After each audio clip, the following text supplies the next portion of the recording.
शेतकऱ्यांचे ह्या रस्त्याने धामंदा आणि भोकळी या रस्त्याने शेतकऱ्यांचे खूप हाल होत होते।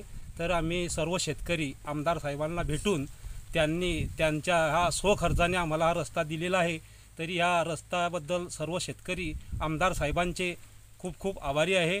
कारण शेतीला परवडत नव्हतं, जवळजवळ 20 ते 25 रुपये झाड द्यावं लागत होतं, मटेरियल न्यायची प्रॉब्लेम येत होता, सर्व गोष्टीची अडचण येत होती। पण शेतकऱ्यांना आम्ही वारंवार जाऊन आमदार साहेबांनी त्यांना स्वखर्चाने हा रस्ता आम्हाला दिलेला आहे। तरी पण आम्ही सर्व शेतकऱ्यांच्या वतीने धामंदा आणि भोकरी हे सर्व शेतकरी आमदार साहेबांचे खूप खूप आभारी आहोत। शेती शिवरस्ता चंदूभाऊ पाटील आमदार यांच्या स्वखर्चातून होत आहे, त्यांचे आम्ही आभारी आहे।